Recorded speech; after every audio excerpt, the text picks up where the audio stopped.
오랜만에 저희랑 뵙는 것 같은데 네. 우리 하나금융투자의 김경한 신흥국 파트장님 모시도록 하겠습니다. 어서 오세요. 네, 반갑습니다. 안녕하세요. 아유, 그동안 고생 많으셨는데 그러게. 네, 이제 조금 고생이 풀리려고 하는데 베어마켓 랠리가 마무리인가? 갑자기 오시기 직전부터 시장이 떨어지기 시작합니다. 중국 그러니까. 시장이. 차트가 네. 조금 이렇게 바짝 고개를 들다가 지난주 후반부터 조금 꼬리를 약간 내리는 듯한 모습이 드는데 오늘 그 연구원님 제목이 저는 조금 되게 인상 깊었던 게 뭐라고 했더라? 뭐 그래도 중국이 어떨지 궁금한 중국 사람은 반등해도 불안하나요? 이렇게. 예. 네. 아, 네. 2주 전에 쓴 자료긴 한데 네. 7월 달 자료가 뭐 중국이 반등해도 불안하시면 보세요. 네네. 제가 각도기님한테 하는 2달 전 왔을 때 워낙 걱정이 많으셔서 아니 저 그거 그 날카로운 질문들 받아치다가 제가 딱 한참 오를 때 왔어야 되는데 그러니까. 네, 또 오늘 또 걱정이 있는 날 네.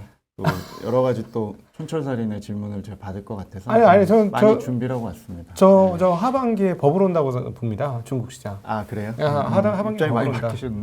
아니 걱정이 많으셔서. 제가 계속 그때 걱정했던 건 네. 중국의 태도, 즉 인터넷 기업들에 대한 태도가 저렇게 되면 투자 심리가 바뀌지 않는다. 아무리 네. 해봐야 백약이 무효다라는 것이고 제로 코로나 정책이 안 풀면 안 된다라는 게 두 가지 핵심이었어요. 네, 근데 네.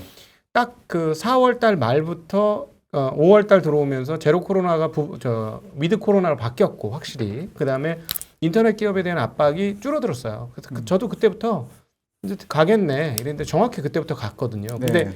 지금 상황이 뭐냐면 만약에 이번에 2분기에 지금 사람들 회자되는 것처럼 성장률이 진짜 1% 나오고 그다음에 요 또 때맞춰 시장이 많이 올랐기 때문에 조정을 하는 이 흐름들이 좀 연장이 되면 이거 잘못하면 엑셀을 즉 수도꼭지를 더 풀겠구나. 그러면 하반기에 중국 시장 진짜 버블 온다. 이게 요즘 저의 논조예요. 중국 시장에 대한. 잠시만요. 각도기님이 지금 중국 시장의 하반기 버블을 지금 얘기하고 있는 거죠, 지금. 네네. 그래서 이런 얘기를 하는 거는 아마 네. 충분히 생각을 하고 있으시는 대목일 것 같아서 제가 이렇게 네. 말씀드리는 일단은 거예요. 조금 중국 시장 우려가 되는. 그래서 오늘은 날카로운 질문을 제가 해야 되겠네. 아니 저는 좋습니다.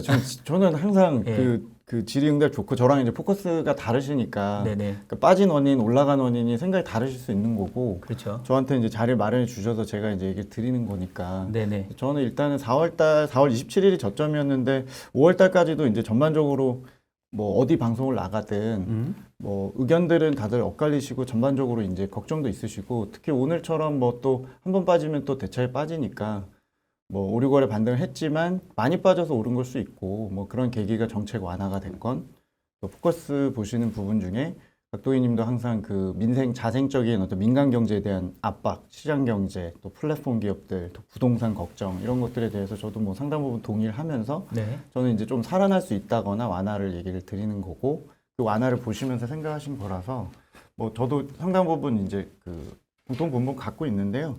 일단 오늘 빠진 얘기를 조금 먼저 제가 잠깐 드리면 네. 일단은 시장이 저희가 7월 달 들어서 7월 중순부터 8월 말까지 실적 시즌이에요. 시장이 저는 지난 2달 동안 좋았던 거는 초과 유동성 상황. 그러니까 즉 지금 중국의 콜금리 보시면 되게 깜짝 놀라실 텐데 뭐 7일물, 14일물 이런 거 보시면 기준금리 마치 무슨 한 두세 차례 인하한 것처럼 내려와 있고요.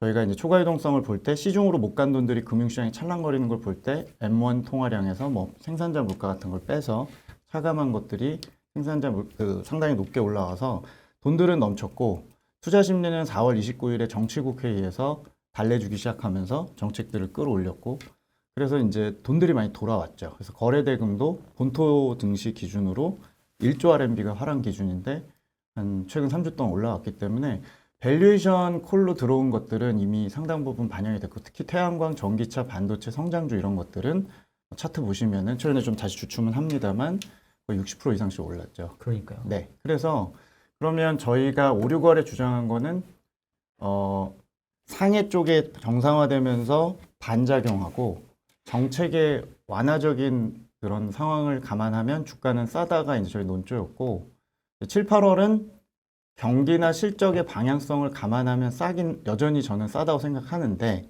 문제는 경기하고 실적 방향성은 7, 8월에 일단 1차 검증을 해야 되잖아요. 아까 말씀하신 성장률도 봐야 되고 지표가 6월 달에 개선폭이 컸는지도 봐야 되고 실적도 2분기가 나쁜 건 다 알지만 얼마나 또 맞을지에 대해서 그걸 검증하는 거니까 되돌리거나 쉴 거라고 저희는 말씀을 드리고 있고, 대신 여기서부터 이제 7, 8월 이후에 갈 수 있는 흐름으로 사이클을 보실 거냐, 혹은 정책의 신뢰를 가지실 거냐가 이번 조정 때 더 살 거냐, 홀드할 거냐, 혹은 지금이라도 팔자, 역시 불안하다라고 보실지에 대한 중요한 변곡점이라고 생각을 해서 제가 되게 좋은 시기에 왔다고 저는 생각을 합니다. 그러니까 네. 지금 좋게 지금 잘 얘기해 주셨어요. 지금 5, 6월 달이 사실 중국 시장의 반격이 아주 상당히 거셌고, 특히나 6월 달이 글로벌 증시가 다 우르르 망가지는 상황에서 더 돋보였던 것 같은데, 일단 지금 연구원님 보시기에 약간 좀 일단은 쉬어가는 시기고, 하반기 더 갈지 말 건지는 이제 저울질하는 시기라고 보는데, 일단은 약간 이제 걱정되는 부분을 얘기해 보면, 첫 번째, 아까 이제 각도기님이 오히려 상반기 좋아서 하반기 버블 얘기를 하셨는데, 그럼 역설적으로 위원님이 계속 오셨을 때 얘기한 게, 그 모든 악재를 반영하더라도 주가가 너무 쌉니다. 저는 그 말씀 기억나거든요. 그게 사실은 5, 6월 달에 반등으로 이미 다 희석돼 버린 거 아닌가요? 지금은 이제 단순히 싸기 때문에 올라갈 수 있는 시장은 아닌 것 같은데, 과연 하반기에 지수를 끌어올릴 캐탈리스트가 있냐, 그 부분이 사실은 제일 걱정이거든요. 네네네. 그리고 그동안 중국 정부가 그래도 차별적인 통화 정책, 미국이 긴축을 가져갈 때 이제 완화 스탠스를 취했던 이유 중에 하나가 이제 약간 물가가 낮게 유지됐던 거였는데, 지난주 토요일 날이었나요? 중국 CPI하고 PPI 나온 거. CPI가 2.5 정도 나왔나요? 네. 2.5. 예. 네. 최근에 흐름 보면은 중국도 약간 이렇게 머리를 치켜들면서 물가가 올라가고 있는데, 네. 그렇게 따지면 이제 중국 정부도 뭔가 이렇게 좀 부양할 수 있는 정책들을 내는 거에 한계가 좀 와가는 상황이지 않을까요? 네네네.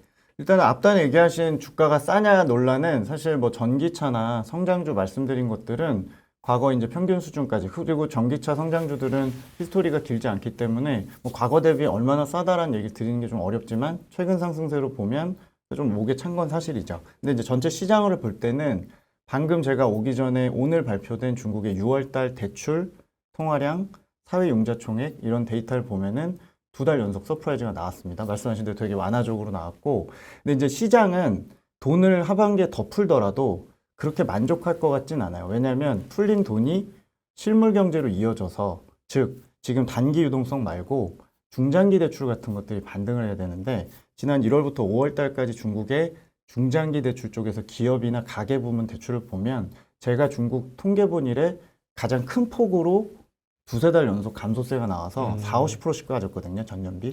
그 얘기는 가계는 민간 쪽에서 부동산이 좌우를 하는 거고요. 기업 쪽은 여러 가지 원인이 있겠지만 지금 중국에서 된다는 정부 사업 인프라 이런 거 제외하고 일반 민간 기업들이 산업 규제가 오래되고 전반적으로 투자하기가 싫어서 아무리 돈을 가져가라고 그래도 대출이 안 나가는 게 문제였거든요. 그래서 시장은 이제 퀄리티에 좀 더 집중을 하는 거죠. 같은 돈을 풀더라도 돈은 지금 많아요. 신용 스프레드가 아까 국내나 이런 쪽은 신용 스프레드 걱정을 하지만 중국은 사실은 디벨로퍼 빼고는 전체적인 신용 스프레드가 내려와서 성장주 PR이 올라갔거든요. 지금 이제 시장에서 기다린 건 오늘 데이터에서 M2 통화량이 막 지난달 대비 증가율이 큰 폭으로 반등한 것보다 내부 내용을 많이 봤거든요. 오늘 드디어 가계하고 기업 대출이 5개월, 그러니까 올해 들어 처음으로 증가율로 반등을 했어요. 이 얘기는 가계 쪽은 부동산이 작동을 일부 하기 시작했다는 거고, 기업 쪽은 저도 내용을 더 봐야겠지만 민간 기업들의 대출이 이제 막 가져가라고 인민은행이 읍소를 한 지가 3달이 됐거든요. 저금리가 됐다는 건 수요가 약했다는 거잖아요. 올라간다는 거죠. 그럼 지금 올라가는 중국의 전반적인 중장기 대출이나 앞으로 콜금리가 이제 바닥에서 올라가는 거를 시장이 금리 올라간다고 다른 나라처럼 무서워할 거냐, 아니면 이제 경기가 살아나네, 돈을 땡겨가서 실물이 움직이고 실적이 움직이겠구나라고 생각할지는 후자일 가능성이 높기 때문에 그 퀄리티에 대해서는 이제 검증이 좀씩 될 거라고 생각을 합니다. 근데 이 퀄리티 검증은 몇 달이 걸릴 거거든요. 근데 5, 6월 달은 주가가 40% 빠진 상황에서 뭐 유동성 많은 거는 검증이 바로 되는 거니까 그거 가지고 주식에 지르는 건 쉬운 일이지만, 밸류에이션은 올라왔지만 전체적으로 이제 앞으로 어떻게 보면 이제 밸류에이션을 더 낮추는 과정, 즉 EPS가 올라갈 수 있는 과정은 좀 이제 걸리겠죠. 하지만 희망적인 부분을 좀 봤기 때문에 저는 중국 정부가 7월 말 정치국 회의가 이제 분기 만에 다시 열리는데 거기서 더 완화적인 얘기는 안 할 것 같습니다. 그러니까 완화는 여기까지고 향후 재정이나 이런 쪽에서 실물이 안 살아나는 걸 받치는 쪽으로 갈 가능성은 있고요. 대신 이제 물가 얘기를 제가 연결해서 드리면 일단 23개월 내 가장 높게 나왔기 때문에 뭐 들어보면 다른 나라랑 비슷하게 이제 올라가는구나 보실 수 있고 뭐 돼지고기 가격이 오르고 있고 이런데 돼지고기 가격은 사실은 3년 가까이 빠졌기 때문에 전체적으로 이제 공급이나 이런 걸 봤을 때는 저는 V자 반등 안 한다고 보고요. 기본적으로. 그리고 내용을 보시면 에너지하고 그 여러 가지 제한 이제 근원 물가를 보면 0.9에서 1%로 요번에 0.1%포인트 올랐거든요. 그래서 저는 아직도 수요가 약하다고 보고 중국의 2.5%가 이번에 나온 수치를 보시면 새로운 기여가 1.2%포인트고 베이스가 1.3이거든요. 그래서 9월 달까지 베이스 때문에 3% 터치는 꼭 할 거예요. 근데 시장에서 그러면 사실 소비주가 엄청 올라야 되거든요. 수요가 좋아서 가는 거면. 근데 저는 공급도 아니고 수요도 아주 세지 않아서 중국은 조금 오버해서 말씀드리면 경기 침체는 이제 벗어나고 있고 물가는 되게 온건한 국가라서 제가 주장하는 건 하반기에 신흥국에서 이렇게 스태그플레이션 압력이 작은 나라가 어딨냐라고 말씀을 드리는 거고 전체적으로 저는 물가 걱정은 긴축을 할 만큼도 아니고 그냥 여기서 좀 유지하거나 경기가 살아날 때까지 더 풀긴 좀 부담이 되고요. 그런 환경으로 일단 통화정책은 이해하고 있기 때문에 시장이 조금 그 관심에서 보다는 중장기대출 늘었으니 경기가 살아나나를 좀 목놓아 기다리는 앞으로 한 두세 달이 되지 않을까 이렇게 생각을 좀 하고 있죠. 박 박사님, 그 돼지가 새끼를 한 번 놓으면 몇 마리씩 놓는지 아십니까? 한 7, 6마리? 많이 놓으면 네, 그죠. 그 정도 네. 놓는데 많이 놓으면 더 많이도 놓잖아요. 네. 그 돼지 어미 그걸 보면 알잖아요. 네. 얼마나 새끼가 많이 나올 수 있는지. 네. 그러니까 돼지로 인한 인플레이션은 맘만 먹으면 6개월, 1년 안에 해소가 돼요.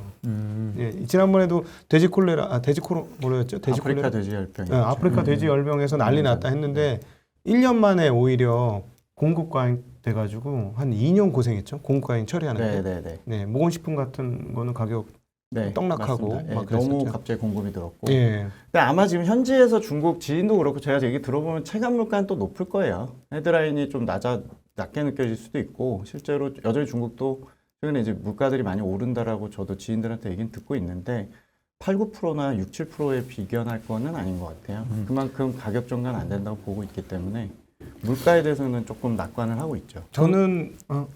저는 그 이번에 2분기 기업들의 실적이라든가 GDP나 이런 모든 게 안 좋게 나올 수밖에 없잖아요. 네. 굉장히 나쁘게 모든 게 다 나쁘게 나올 것인데 그렇다고 이게 3분기에 뭐 바로 휙 하고 오를 것 같지도 않잖아요. 네. 그러면 지금 아까 말씀하신 대로 저는 여기서 중국 정부가 수도꼭지를 더 이상 더 열면 안 된다고 보거든요. 그럼 미국 상황들이 올 수 있어서 네네. 진짜 하반기에 뭐 모든 인플레이션이나 이런 것들이 고공행진 쪽으로 이제 방향을 틀 수가 있는데 과연 중국 정부가 2분기 GDP 성장률을 보고도 3분기에 마음을 꾹 참고 수도꼭지를 안 열 수 있을 것이냐. 그게 네. 저는 지금의 의문이거든요. 네네. 네.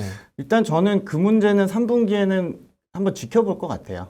살아나는지. 아까 중장기 대출도 늘고 저금리 낮춰놓고 이제 대출도 땡기라고 했고 인프라도 하라고 했는데 공사들은 진행이 안 되고 국내에서도 보실 때 아마 철강 수요나 기계 수요 보시면은 2분기까지 중국 공사 도대체 되는 건지 의심이 갈 정도로 나쁜 거니까 기다려보는 방법 확장적으로 가져가면서 근데 이제 당장 3분기에 말씀하신 우려하시는 정도의 버블을 만들 정도의 그런 확장을 하긴 좀 어려울 걸로 보고 그리고 기준점을 어떻게 보시냐에 따라 가는 것 같아요. 저는 PBOC 인민은행하고 연준하고는 이번 사이클 최근 한 3년 팬데믹까지 3년 차로 봤을 때는 비교가 안 되는 확장 사이클이라고 보거든요.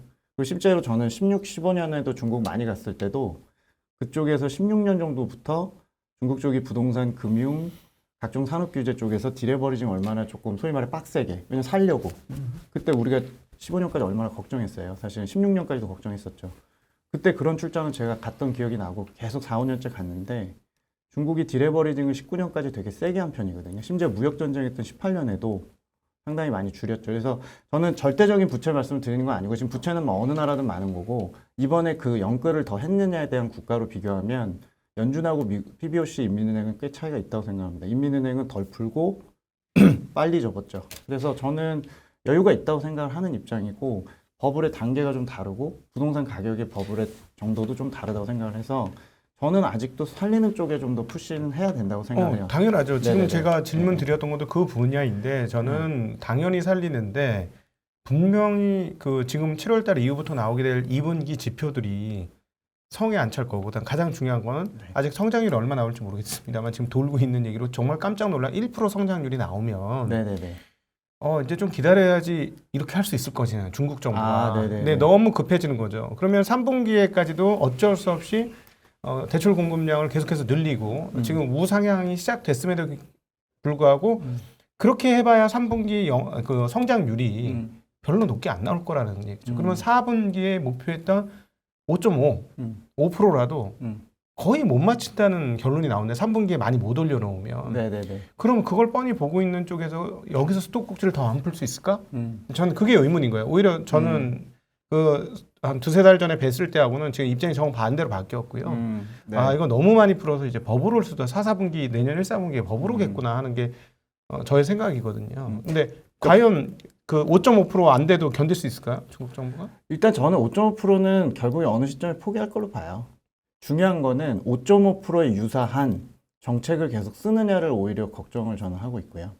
5.5%를 포기할 수도 있고, 포기는 저는 당연히 한다고 보고 어느 시점에서 5.5%를 지키겠다는 의지로 하반기에 계속 갈 거냐, 아니면 이번 7월 말이나 11월 말에 있는 중요한 이 정치국회의에서 언제 꺾느냐를 좀 봐야 되는데 7월 말은 당연히 안 꺾겠죠. 왜냐면 11월에 당대회 앞두고 있기 때문에 11월, 12월 중에 이제 마지막 회의가 있는데 그쯤 가서 저는 최종 그 GDP 확정치 나오기 전에 어느 정도 톤다운 한다고 봅니다. 근데 그 톤다운은 물리적으로 어쩔 수 없었다라는 핑계고 고용은 최소한 계속 상반기까지 내년 상반기까지 확장적으로 해서 끌어올리겠다. 왜냐면 고용 상황을 보면은 성장률도 문제지만 고용률이 지금 더 문제거든요. 그러니까요. 그러니까 얘네들이 하는 얘기가 GDP도 중요하고 어느 정도 계속 명목 GDP나 이런 것들을 확장적으로 가져간다고 하지만 결국에 계속 어제도 리커창 총리 계속 얘기하는 거는 고용이 너무 걱정이 되거든요. 지금 산업 규제를 너무 오랫동안 했고 자초한 측면이 큰데 서비스업이 고용이 70%인데 이 서비스업을 소위 말해 작사를 내놨잖아요. 네. 방역도 있고. 그래서 고용을 지키겠다는 얘기가 더 우선시 될 거고요. 근데 이제 시장에서 걱정하는 거는 조기에 꺾을까봐 오히려 저는 좀 걱정한다고 보고 조기에 꺾을 일은 없고 그래서 저랑 이제 어떻게 보면 각도인이 지금 반대 입장인데 기본적으로 저는 5.5%의 집착보다는 기본적으로 하반기에 로컬 증권사들은 6% 여전히 분기마다 그러니까 3분기, 4분기 6%대 얘기하는 하우스가 대부분이고 외사들은 뭐 3%도 어렵다. 4%, 5% 얘기해요. 근데 이제 일단 오늘 이번 주 금요일 날 나오는 중국의 GDP는 저는 시장에서 플러스만 나오면 크게 신경 안 쓸 것 같습니다. 6월 달에 반등 포기도 중요할 것 같거든요. 그러니까 제가 중요도로 보면 이미 시장에서 반영을 했던 2분기 GDP에 대해서 플러스만 나오고 지금 컨센이 이미 1% 초반이거든요. 그래서 저는 대충 1% 나오면 시장은 그냥 그렇게 생각할 것 같고 대신 6월 달에 반등할 줄 알았던 고정투자, 산업생산, 소매 판매, 자동차 저렇게 팔렸는데 소매 판매가 플러스 전환을 못하네. 지난달에 네. 마이너스 6.7이었거든요. 그런 거를 더 볼 것 같아요. 연속적으로 보면. 왜냐하면 그리고 실적도 저는 이미 올해 이익 추정치를 우리나라보다 좀 많이 깠어요. 중국은 지금 이미 한 9% 깠거든요. 올해 연간 전망치를. 금융까지 포함해서 9% 깠다는 거 꽤 많이 깐 겁니다. 우한 사태 있었던 2020년에 10.5% 정도 깠는데 저희가 지금 9%를 깠으니까 일부 밸류에이션이 올라온 태양광, 뭐 풍력, 전기차, 자동차가 2분기 실적이 나쁜 줄 알았는데 많이 더 나쁘거나 서프라이즈 할 줄 알았는데 기대보다 못하면 걔네들은 빠지는데 이미 저는 실적 추정치는 전반적인 보편적인 중국의 대형주들은 소비재 포함해서 이미 깠다고 생각을 합니다. 그래서 앞으로 시장의 관심은 각도가 될 것 같아요. 각도. 그래서 3분기에 각도가 지금 누가 봐도 6월 달도 솟진 않았거든요. 그러니 자동차, 전기차 빼고. 그러니까 이건 다음 달에 뭐가 더 좋아질까라는 고민이 있다 보니까 향후 추정치가 더 내려가는 것도 있지만 올리는 데에 대한 부담들을 시장이 좀 갖고 있어서 오히려 정책의 연속성을 좀 확인해 주는 게 저는 일단 여전히 더 중요하다고 생각합니다. 그러니까 버블 걱정은 저는 그 다음 단계 저도 걱정을 하게 될 텐데 지금은 더 완화할 때라고 저는 생각해요. 물론 앞으로 더 중요한 완화는 오늘 꼭 말씀드리고 싶었던 거는 중국의 정책 여력 중에 부동산도 더 완화해야 된다고 저는 보고요.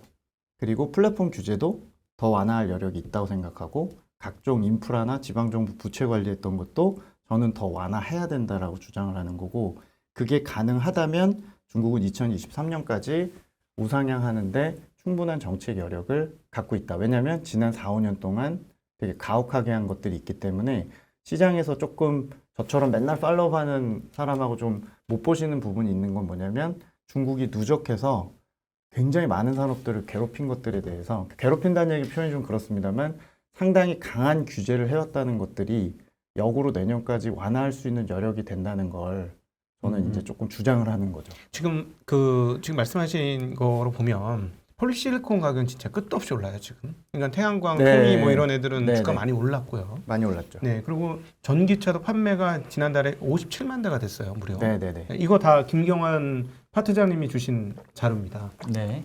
세상 부지런하신 분이고요. 네. 저도 항상 퍼다 날라서 번역하는 정도. 네, 제가 네. 항상 그거를 보면 중국 흐름을 쫙 이렇게 보는데요. 그러니까 그런 쪽은 성장이 많은데 지금 원자재 가격들 흐름 보면 냉연, 열연, 뭐 그다음에 화학도 네. 한두 개 빼고 한 두세 개 빼고 가격이 급락이에요. 네, 맞습니다. 이렇게 가격이 떨어지는데 네. 어떻게 3분기에 음. 성장률을 맞출 수 있을까? 좀 좀 못 맞출 것 같거든요. 네네네. 이게 다 주요한 중국 산업에서 주요한 원자재들인데 이것들이 가격이 안 오른다는 거는 사실 기업들의 실적이 우상하기 굉장히 어렵다는 얘기로 보이고 그러면 결국 GDP도 잘 안 나올 건데 네.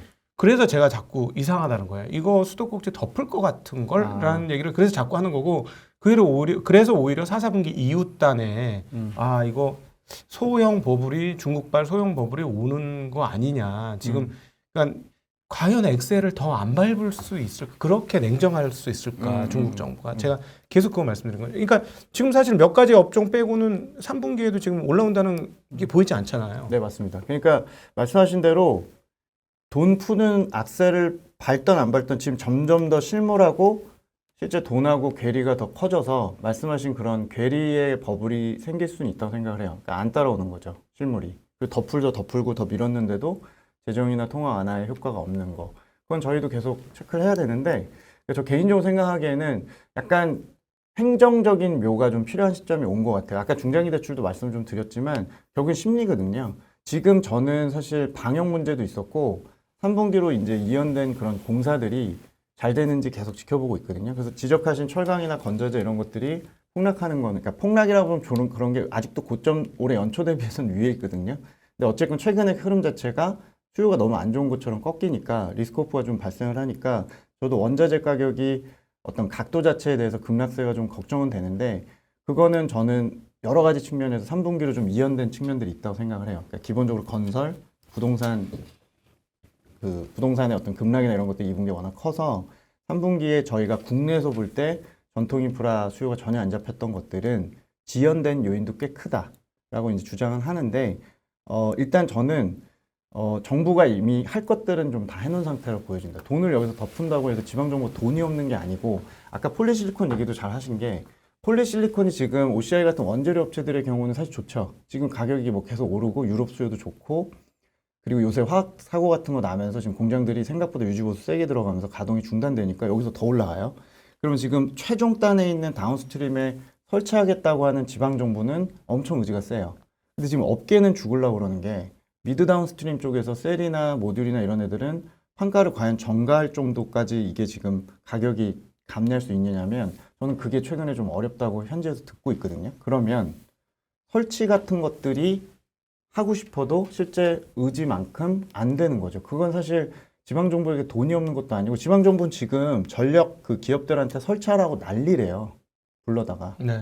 근데 문제는 전력 출처하는 사람이 그래도 어느 정도 이게 효율성이 있어야 되는데 기본적으로 지금 가격이 너무 오르다 보니까 떨어지는 거 기다렸다가는 늦고 당장은 설치하라고 저러는 상황인 거죠. 그러니까 이런 것들이 좀 꼬여 있는 것들이 산업마다 조금씩 보이거든요. 그러니까 저는 돈이 부족한 것도 아니고 중정부 바보가 아닌 이상 이거를 여기서 돈을 더 쥐어주는 문제일지 아니면 산업들 간의 문제들을 해결을 하거나 행정적으로 밀어붙이거나 뭔가를 해야 되는 시점이 아닌가. 그래서 근데 지방 특수 채권은 기록적으로 지금 발행하겠다고 내년 것까지 땡겨와서 발행하겠다고 지금 그런 거 아닙니까? 네, 맞습니다. 그거는 이제 어차피 계속적으로 연속성을 줘야 되는 거니까 지방 특수채는 결국에는 인프라에 처음에 파킹하는 10에서 20% 자본금 용도거나 착수금 형태거든요. 그걸 전체를 할 수는 없기 때문에 프로젝트의 연속성으로 봤을 때는 계속 하겠다는 얘기는 해줘야 되는 부분입니다. 그래서 그거는 뭐 일부 펌프질을 하더라도 기본적으로는 땡겨오는 거기 때문에 이제 통화 정책하고 조금 저는 다르다고 보는데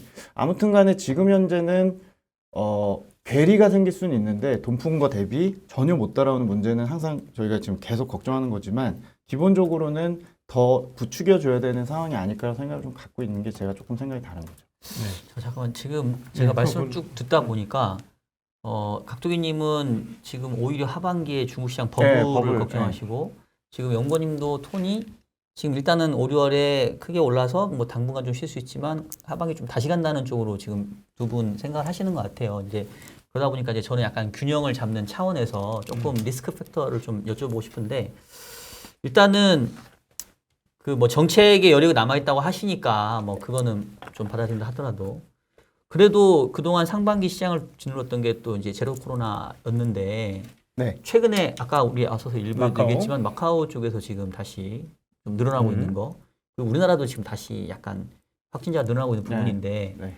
중국이 현재 제로 코로나 정책이 완전히 이제 완화가 된 건지 내지는 아직도 그 여파가 있는지랑 혹시 다시 또 확산이 된다고 한다면 지금 두 분 생각하시는 그 그림하고는 또 달라질 위험성이 클 것 같은데 혹시 일단 그 부분 먼저 좀 답변 주시고 두 번째는 또 제가 또 여쭤보도록 할게요.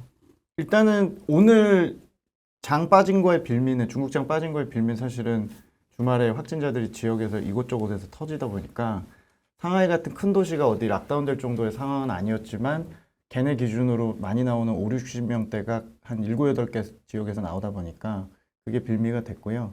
일단 최근에 나온 방역 지침의 변화를 보면은 본인들 표현대로라면 좀 더 정밀화하고 좀 세밀화하겠다라는 스탠스로 바뀐 것 같거든요. 그러니까 지금 오미크론 누구나 잘 아시지만 이게 완전히 막아질 수는 없는 거고 나왔을 때 중국 정부가 하는 행동이 3월 달에 심천식이냐, 뭐 4, 5월 달에 상해식이냐, 아니면 짧고 끊고 해서 이거를 효율적으로 막느냐 이런 거를 지금 지켜보는 것 같은데 오늘 시장은 그거에 대한 신뢰와 상관없이 그냥 확진자 많이 나오니까 일단 때린 거 차익 실현한 것 같고 지금 방역이 위드 코로나로 갔냐라고 치면은 저는 그냥 중국 내에서 기준으로 볼 때는 제로 코로나의 좀 일부 완화 정도로 저는 평가를 하고 근원적으로는 그러니까 예를 들면 격리할 거를 3, 4주 할 거를 1, 2주로 줄이고 구 단위로 락다운 할 거를 동 단위로 찢어서 하는 거고 그걸 좀 더 세분화해서 다 같이 그냥 중단시키는 게 아니라 활동을 좀 더 허용하는 범위 안에서 최대치로 지금 끌어올린 거라서 전체적으로 작년 경기 대비해서 희생은 계속 하고 있을 거고요. 그 희생의 폭이 지난 2달 전 대비해서 여러 가지 여론이나 효율성을 의식해서 지금 많이 개선됐다는 걸로 평가할 수 있지 저희가 지금 위드 코로나 쪽에서 그 결로 보자면 아직은 괴리가 꽤 차이가 있다라고 저는 생각을 합니다. 그 얘기는 거꾸로 생각하면 제로 코로나 부분에서 조금 더 완화된다고 한다면 네. 뭐 소비나 경제에 긍정적으로 작용할 여지는 있는 거네요 지금. 그렇죠. 아직은? 항상 정말 좋게 해석하면 항상 여력이 있는 거죠. 다른 나라 대비 언젠가 완화를 할 거니까. 네. 근데 이제 뭐 오늘도 중국 뉴스 보시면은 베이징에서 백신 의무화를 해서 공공장소 출입할 때 이제 백신 같은 거를 이제 따지기 시작했다. 그리고 각 지방 정부도 그거를 뭐 세게 한다 아닌다 말이 많은데 저는 그게 논란의 여지가 전혀 없는 게 굉장히 긍정적인 현상 아닌가요? 그러니까 요새 방역만 얘기하다가 처음으로 백신 얘기를 했다는 거는 다른 나라와 비슷한 방식으로 갈 수 있다는 희망이거든요. 그래서 저는 백신의 신뢰도를 차치하고 기본적으로 백신에 대한 얘기를 꺼냈다는 거는 다른 대도시부터 해서 연말까지 이제 위드 코로나 로드맵이 나올 수 있는 그나마 희망을 좀 보여줬다고 생각을 해서 긍정적으로 생각을 하고 확진자가 뭐 상하이 같은 식으로 몇천 명 단위가 나오는 상황이 아니라면 시장은 이미 어느 정도 둔감해져서 오히려 좀 효율화된 그런 방역에 대해서 최대한 좀 높게 살려고는 할 텐데 결과적으로 경기가 빨리 안 살 거니까 V자로 안 될 때니까 시장은 계속 의심과 기대치 대비해서 괴리를 느끼면서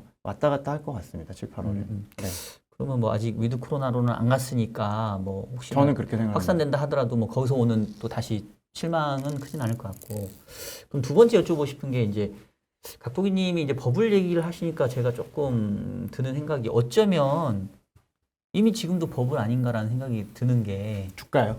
주식도 그렇고 뭐 네네. 경제 전반적으로 특히 부동산 쪽도 네네네. 우리가 불과 몇 개월 전이었나요? 막 헝다그룹 뭐 마치 큰일 날 것처럼 하다가 그것도 쓱 지나갔는데 오늘 뉴스 보니까 뭐 완다그룹 디폴트 얘기도 나오고 하는데 네. 어쩌면은 지금 4월까지 중국 시장이 너무 망가졌기 때문에 중국 당국 입장에서는 상당히 필요 이상의 유동성을 퍼부었던 게 아닌가.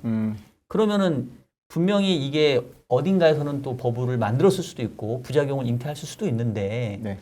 이거를 지금 주식시장이 이 정도 반등한 상황에서 하반기에 계속 이렇게 돈을 더 퍼붓는다고 하면 오히려 지금 버블이 더 커져서 이게 좀 문제가 될 그런 위험성은 없을까요? 그러니까 이제 저는 앞으로 이제 조금 방향성이 오늘 두 가지 악재가 이제 홍콩엔 있었는데 말씀하신 부동산, 완다 뭐 찌라시가 좀 돌았죠. 그건 저는 아니라고 보지만 어쨌든 완다그룹 얘기하고 갑자기 또 디폴트 얘기. 그리고 하나는 플랫폼에 대해서 주말에 또 제재를 했어요. 알리바바 텐센트 들어간 건으로 28건 중에 빅테크에 대해서 반독점 과징금을 매겨서 부동산 플랫폼이 빠졌거든요.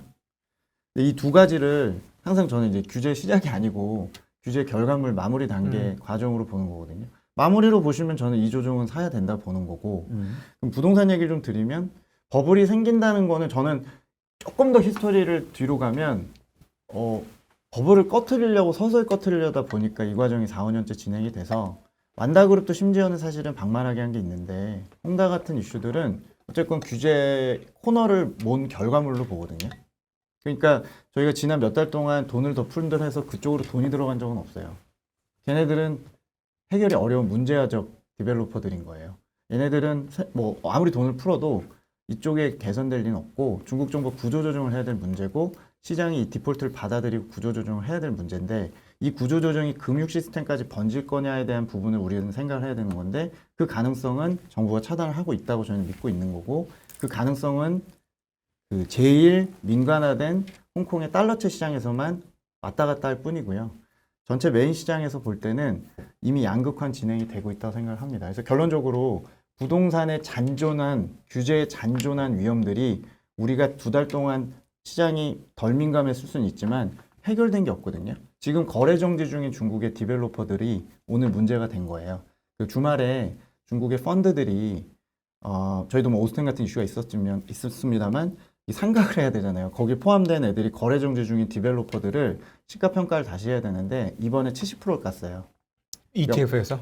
ETF에서. 항생 같은 거 운용을 하는 중국 본토 ETF 운용사가 남방펀드라고 되게 큰 데들이 있는데 거기에 수납차이나랑 중국 요새 디벨로퍼 혹시 우려하시면서 보셨다면 근데 문제아적 기업들이 있어요. 헝다 같은.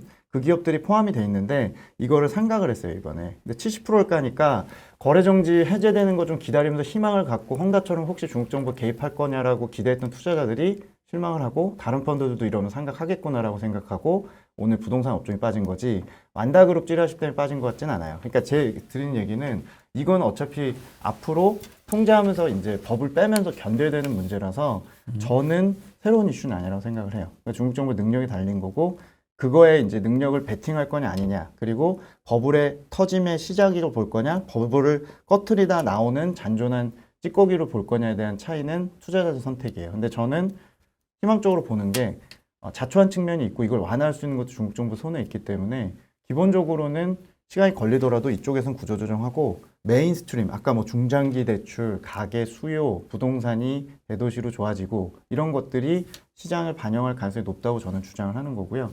마지막으로 플랫폼도 오늘은 알리바바 텐센트 다 빠졌어요. 분위기가 전체적으로 좋지 않고 굳이 과징금 얘기 왜 하냐가 악재인 건 맞는데 저는 빌미라고 봅니다. 이게 8월 1일에 그 반독점법 개정안 이제 공식 시행한다고 하면서 중국 정부가 이제 밝힌 건 뭐냐면 그 원문을 저는 보고 28개를 너무 놀래서 다 뒤져봤거든요. 근데 다 과거 내용이고요. 어떻게 보면 작년에 수뇌부에서 그 반독점법 한다고 한번 싹 다 조사해가지고 작년에 조사한 것들이에요. 그래서 올해 과징금을 1억 원 이하로 28건을 발표한 거죠. 안 발표하면 좋겠지만 이미 조사한 건 어쩔 수 없으니까 발표를 한 거라서 이것도 저는 새로운 규제의 시작이 아니고 작년에 몰아붙여서 조사한 거를 시장감독총국이 발표를 한 거예요. 그러니까 투자자들은 선택하셔야죠. 이번 조정이 또 시작인가 보다, 또 펴나 보다로 보실지 8월 1일에 이제 공식 시행해서 이걸 상시화시켜서 본인들이 이제 그냥 모니터링 하는데 그 전에 제일 센 애들 잡아다가 팼는데 그거에 대해서 이제 대표 케이스 끝났고 잔존 케이스들 조사한 거 이제 한번 방출하고 끝내겠다. 실제로 거기에 써 있어요. 기업들이 본업에 집중하도록 정리 작업을 한다. 잔존한 케이스들을. 그렇게 얘기를 했는데 뭐 시장은 일단 기본적으로는 놀란 것 같고요. 저는 반등할 수 있다고 보는 거죠. 마지막 질문 드리고 마무리해야 될 것 같은데 네. 그 사실 뭐 시장 자체가 계속 지지부진했다고 한다면은 뭐 하반기 뭐 올라가는 거에 대해서 조금은 신뢰를 할 수 있겠는데 기본적으로 5, 6월 달에 너무 많이 그러니까 너무 많이라는 표현을 쓴 이유는 글로벌이 망가질 때 얘가 올랐기 때문에 상대적으로 워낙 아웃스탠딩 했잖아요. 근데 여기서 더 가려면 결국 이제 상반기가 정부 정책이 그렇다고 한다면 여기서 바톤 받아서 더 가려면 결국 민간이 따라와줘야 될 것 같거든요. 네네네. 근데 지금 글로벌리 성장률 다 전망치 하향 조정되는 상황에서 중국의 수출이 뭐 크게 늘어날 것 같지는 않고 내수가 제로 코로나 갑자기 확 풀어줄 것 같지는 않고 그럼 내나 뭐 소비 아니라 뭐 고정자산 투자 늘리는 쪽일 텐데 여력이 있다고 하시지만 어쨌든 상반기보다는 모멘텀은 조금은 떨어질 것 같거든요. 그럼 과연 상반기 정부 정책이 바닥을 받아주고 이 정도까지 올렸던 그런 힘이 있긴 한데 이거 이어받아서 민간 쪽이 바톤을 이어받을 수 있을 정도 되냐? 저는 그 부분에 대해서 조금 의심이 드는데 그거 어떻게 생각하시는지. 일단 민간이 바톤을 받는데 방해 요인이 제로 코로나 또 여러 가지로 했던 규제들 이런 거니까 일단은 규제를 얼마나 완화하는지 저희가 지켜봐야 될 것 같고요. 산업 규제를 말씀드린 거고 제로 코로나는 어쨌건 시간의 문제지만 풀긴 하겠지만 그 속도는 시장 기대치가 이미 높진 않은 것 같고요. 그러면 저는 올해 하반기하고 내년 상반기까지는 수출은 연착륙 해주는데 내수가 이제 받쳐주는 그러니까 내수 갖고 살림을 좀 해야 되는 거죠. 작년 재작년은 수출이 25%씩 늘었으니까 수출이 살림을 한 거고 부동산이 살림을 좀 해줬는데 작년 하반기부터 경기가 떨어져서 올해 2분기 저점은 맞는데 이게 이제 시장이 안 되는 케이스라면 L자로 가는 거고요. 내수의 역할을 못 해주는 건데 저는 민간 쪽은 소비보다는 역시 뭐 어쩔 수 없이 투자 쪽이나 지금 이제 규제 완화에서 효과 좀 나오는 부동산이 어느 정도 받쳐주고 글로벌 대비 상대적으로 보면 하반기나 내년 올해 하반기하고 내년 상반기까지는 그 말씀드린 행정적인 산업 규제나 재정 여력을 통해서 일단은 우상향은 가능하다고 생각을 합니다. 그러니까 제가 예측을 하고 있는 건 2분기 저점으로 내년 상반기 2분기까지 성장률은 우상향한다고 보고 있고 QOQ 흐름도 일단은 조금 등락은 있겠지만 전체적으로 좀 우상향으로 저는 일단 주장을 하고 있기 때문에 일단은 뭐 수출이 좋을 때는 되게 탄력적으로 중국 경기가 좋아지는데 내수로 갈 때는 뭐 아무래도 어쩔 수는 없죠. 하지만 뭐 대만하고 대한민국 대비해서는 수출 비중이 낮은 국가니까 전체적으로 좀 풀 수 있는 여력이 많고 그래서 더 풀어야 된다라고 저는 주장을 좀 드리고 있고요. 그래서 마지막으로 아마 7월 말에 정치국 회의 때 제가 뭐 기회가 되면은 그때 이제 정책을 더 푸는지를 조금 더 말씀드릴 기회가 있을 것 같습니다. 네, 알겠습니다. 아유, 여기까지 들어야 될 것 같네요.